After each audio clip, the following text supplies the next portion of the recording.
ver o que é.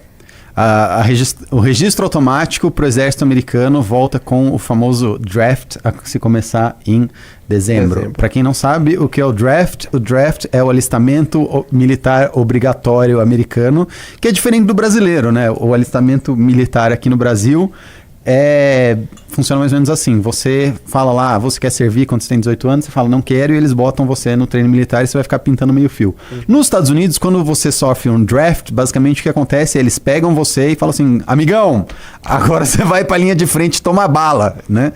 E eles estão então pressupondo que mudando as leis, né, e já começando a falar de draft voltando em dezembro. Porque se a gente lembrar, procura aí também na barra, a gente vai ver, saiu algumas matérias, algumas pesquisas falando que, se não me engano, acho que era alguma coisa absurda, tipo 70% da juventude americana não estava apta a cumprir com o serviço militar, seja por questões de saúde, seja por questões de saúde mental ou por questões de saúde física, acima do peso, sedentário ou depressivo, tomando remédio. Então é um pool muito pequeno de jovens americanos e pessoas, e se você contar a questão dos imigrantes ainda, que não vão querer e não vão estar a fim de lutar pelos Estados Unidos. Então, se a gente pensar que uma grande parte da juventude americana não está saudável, né, tanto mentalmente quanto fisicamente, não pode servir. Se você contar aqui uma grande parte também, por uma questão de polarização política, vai querer boicotar qualquer tipo de alistamento. Né? Então não é uma guerra, como é que eu posso dizer assim, não é uma guerra de consenso, não é um consenso. Sim, não é. A sociedade americana está em um momento de guerra civil. Está em um momento de guerra civil. E aí você está falando que nesse registro eles estão, então, cogitando a voltar com alistamento obrigatório, pegar jovens americanos e mandar para o fronte de batalha. Assim, me parece que são contradições internas bastante significativas e que, dado isso, ter uma eleição num cenário assim, me parece algo que ele não vai querer mesmo. Essa que é a minha questão. Eu acredito, eu confiei até ontem que o Orbán conseguiria dar algum jeito de fraudar eleições, por exemplo. Ele me decepcionou. Ele não conseguiu. Não, brincadeira. Não quero que ninguém fraude eleições algumas. Mas eu acho que o Donald Trump, ele conseguirá... Se ele quiser ter algum futuro, ele precisa fazer uma escalada marcial agora para impedir eleições. Poxa, sabe quem que fez uma coisa meio parecida? Um tal de um Bibi, assim, né? Um Netanyahu. Parece que estava rolando um tal de um protesto ali contra ele, bem no dia que aconteceu um certo desastre, e após isso, então, ele meio que dissolveu a oposição e está governando até hoje. Até hoje. Me parece que isso já foi feito em algum lugar. E pode ser feito novamente, inclusive com apoio de Bibi.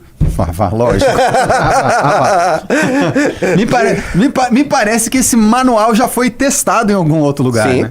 E algum outro lugar que é parte bastante interessada na manutenção dessa guerra. Sim. E aí é que está. Eu acho que esse é o único caminho para ser feito agora. Tem um problema muito grande em Donald Trump, que é um problema de seu governo, que é o problema da direita populista como um todo, quase, que é o problema de você não ter uma nova imaginação política. E isso me decepcionou no segundo governo Trump. Eu achei que ele fosse...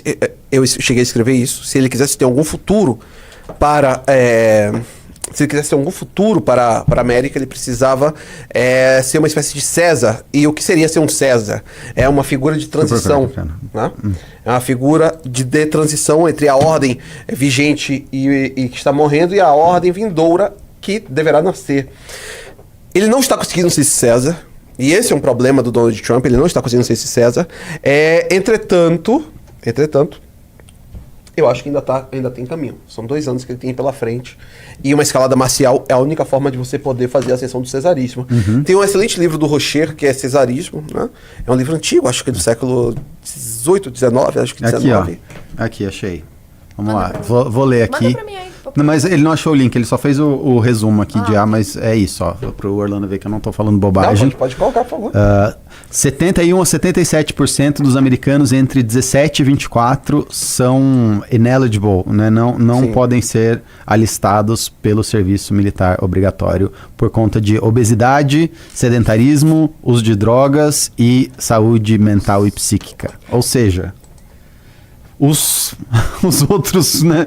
Os outros 30%, 20% aí que podem, que vão ter que ser forçados aí na marra, né? E aí é um problema de você eugenia ao contrário, né?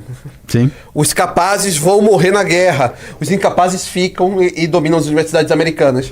Pois é. Assim, Continuam se reproduzindo. É isso. Na verdade, seja dita, se fosse pra isso, eu acho que se eu fosse presidente americano, eu teria agora uma base de 70% de jovens para poder mandar pra guerra.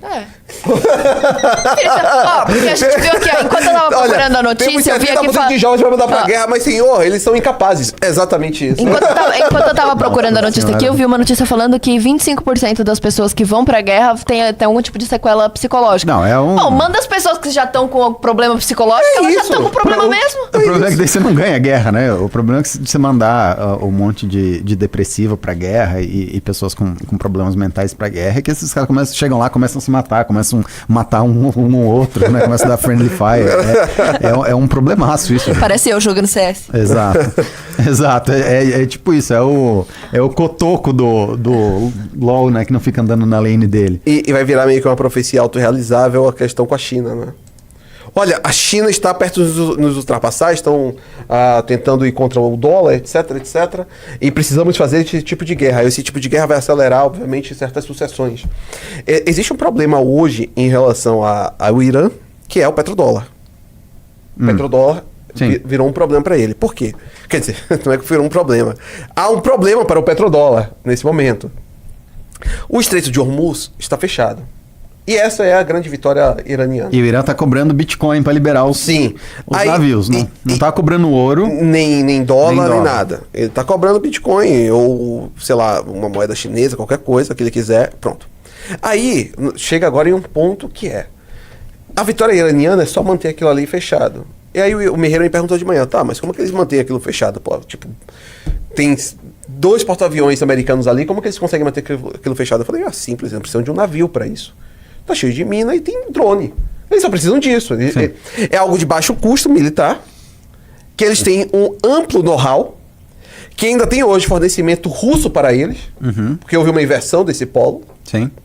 Então, eles, para manter aquilo ali fechado... E o Irã tem polo de tecnologia de produção de drone. Sim, é isso que eu falei, de know-how para produção de drones. E ainda tem fornecimento russo para eles. E aqui a gente entra em um outro problema agora. Todos os últimos presidentes, Biden e Trump, estão falando sobre a necessidade de reindustrializar a América. E aí entra um problema militar para a América, que é a indústria americana hoje não tem capacidade para fazer a reconversão industrial em favor do militar. Não tem. Então, aí é que está. Você pode ter o seguinte, você tem uma tecnologia para criar 1 milhão de mísseis. Não, a gente consegue criar aqui 1 milhão de Tomahawks, a porra toda e tal. Mas você não tem capacidade para criar esses 1 milhão de mísseis, do que você quiser, na velocidade necessária para uma guerra. Sim.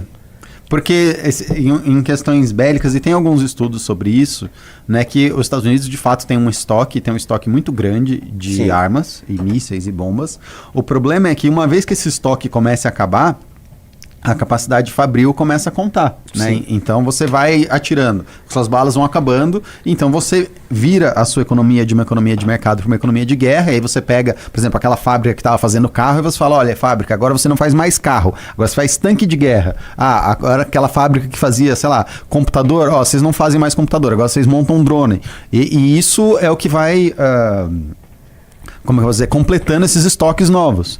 E a China tem uma capacidade fabril de virar para a guerra muito grande. Apesar de ter uma tecnologia inferior... Sim, mas eles têm uma capacidade de reconversão industrial grande. Exato. Os Estados Unidos não têm isso. E, de novo, tem aquele documentário que eu acho que todo mundo é obrigado a assistir, que chama American Factory. Não sei se você já viu.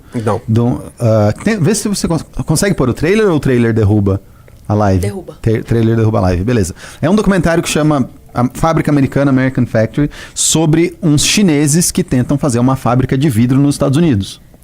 E os chineses não conseguem operar com a mesma eficiência nos Estados Unidos que eles conseguem operar na China, porque a mão de obra americana não quer trabalhar. Sim. Não quer trabalhar. É um monte de gente lá que começa a montar é muito irônico, né? Eles começam a montar um sindicato dentro da fábrica dos chineses, e aí as pessoas não querem trabalhar, querem uns horários meio vagabundos, e depois eles levam uma equipe, que são os gestores da fábrica, para ver como é que funciona na China a fábrica.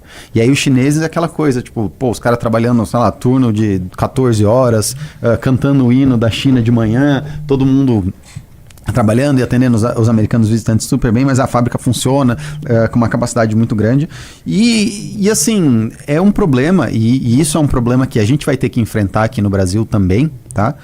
Porque, diferente do que foi com a Rússia e a queda do Muro de Berlim, o sistema autoritário de governança está se provando mais eficiente na sua capacidade produtiva do que o sistema livre.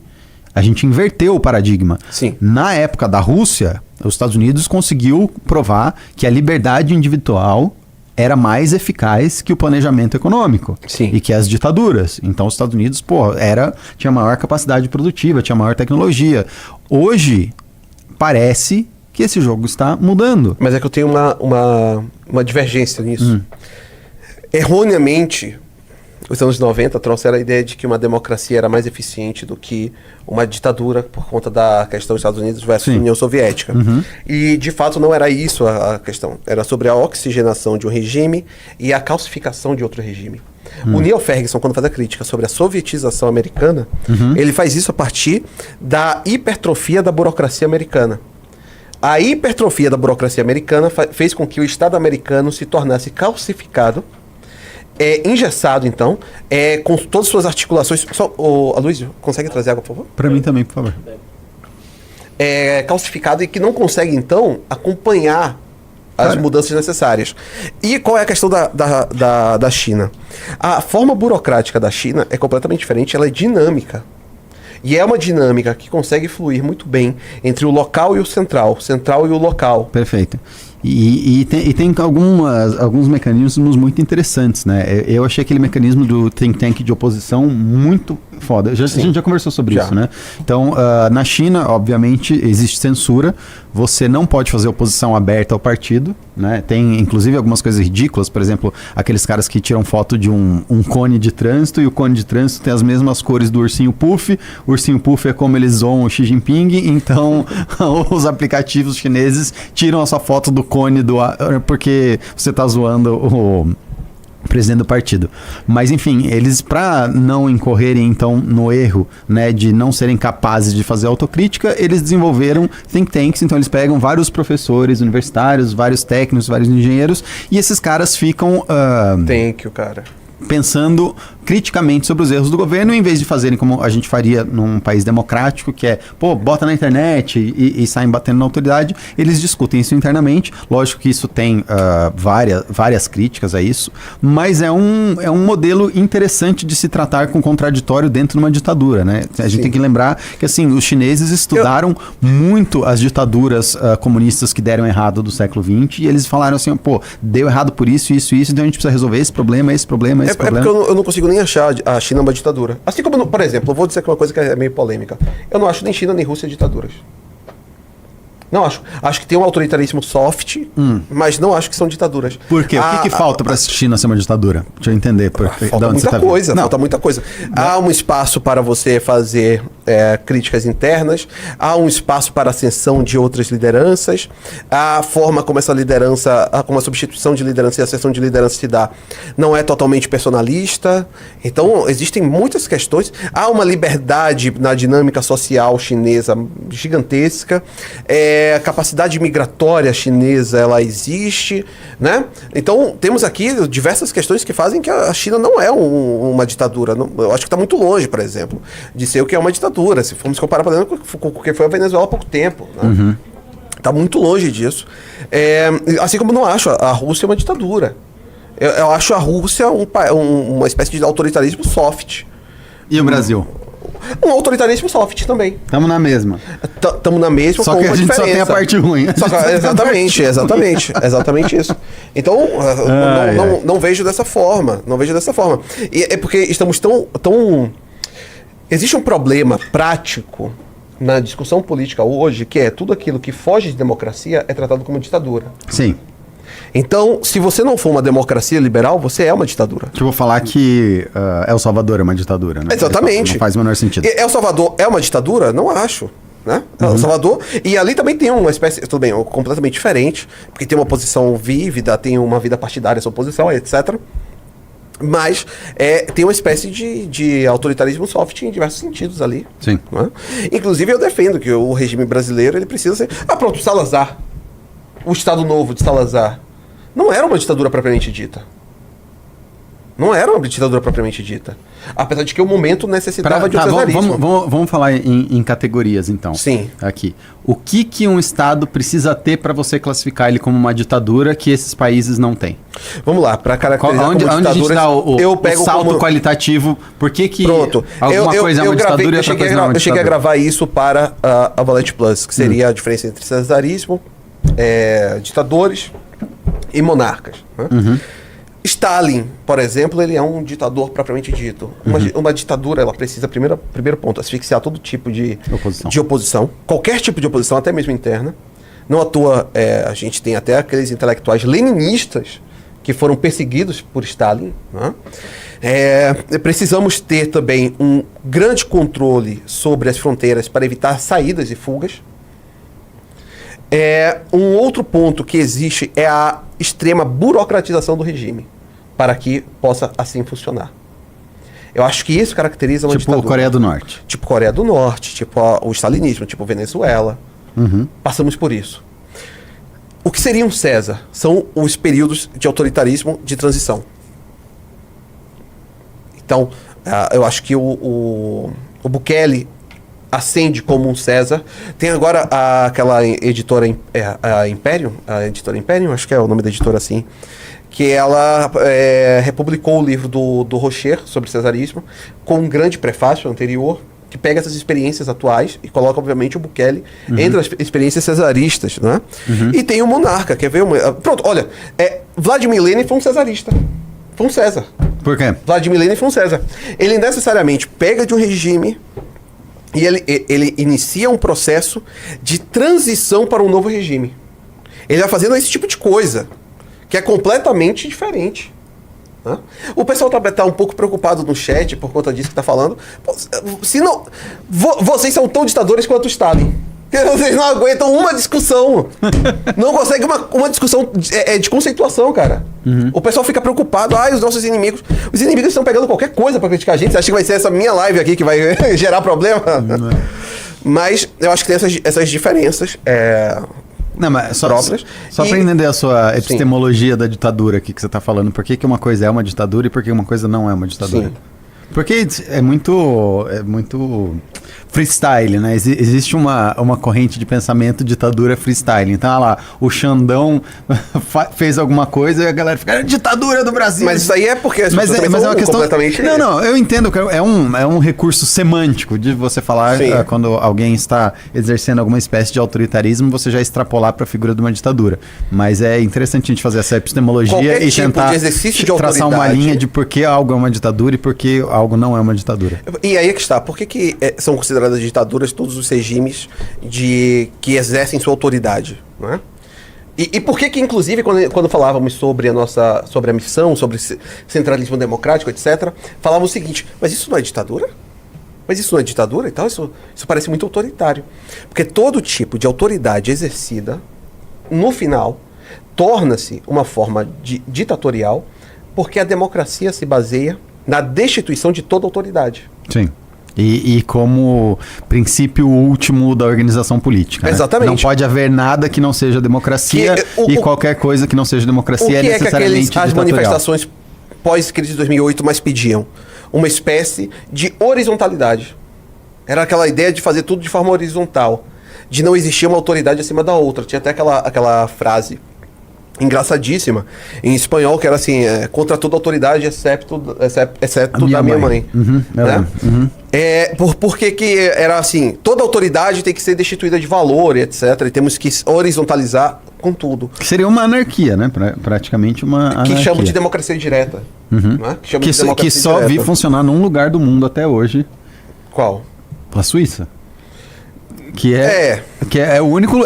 A Suíça, assim, é a única experiência democrática de larga escala, que não é completamente democracia direta, mas é bem mais direta que os outros países, que vota coisas como não pelo sistema público de saúde universal gratuito. Os suíços foram lá e falaram: não queremos SUS na Suíça. Você bota uma eleição, um plebiscito, os caras falam que não querem. Sim. É uma coisa muito maluca. Mas em qualquer outro lugar do mundo eu não imagino. Se, por exemplo, se fosse aqui no Brasil... Tem uma razão pra isso também, né? Ainda é uma sociedade... uma sociedade coesa em diversos... Sim, bastante homogênea. Em diversos sentidos, ainda é uma sociedade coesa. Por exemplo, uma experiência de democracia direta aqui no Brasil, chega alguém e propõe um salário mínimo de 50 mil reais, a galera vota. Opa! Pô, votaram no Lula prometendo picanha, não vão votar em 50 mil reais. Isso aí é tranquilo no Brasil. É complicado falar isso, mas a gente tem que trabalhar com a realidade, né? Infelizmente. Toda a democracia liberal, ela tem como seu pressuposto essa horizontalidade e a destituição de todo tipo de autoridade. Até porque temos que lembrar, a democracia liberal, o regime instituído ali no como esse regime iluminista, né? Na verdade, o liberalismo como esse filho dileto e filho predileto do iluminismo, ele é a terceira morte do Logos. Você tem a primeira morte, a morte de Cristo. A segunda morte, que é a morte da igreja, com a reforma protestante. E a terceira é a morte da autoridade política com a Revolução Francesa. Interessante. Boa interpretação, né? Está na revista Valete, em meu texto, do ano de 2020. Não, foi em 2024. Não, nessa revista Valete. Mas eu te falar que nessa revista Valete tem algo parecido com isso. No meu texto aqui sobre a morte do Holocausto. O fim do Holocausto, cadê? Aqui está. Que é a morte do mito fundador da ordem liberal global. Aqui está. O fim do... Nossa, agora fudeu. Ah, caralho, verdade, nossa, velho. Cancela! Nossa, velho, eu não percebi. Nando Moura amanhã. Caralho. Eu voltando pra Portugal hoje, tá ligado? Que horas é meu voo? Nando Moura amanhã. Caralho. Cacete, bicho. Só pra deixar claro. Ao vivo? Pô, ainda bem que você falou. Caralho, eu não tinha nem percebido, cara. Mas é aquilo ali, obviamente. Obviamente, o texto é sobre a questão de como que a democracia está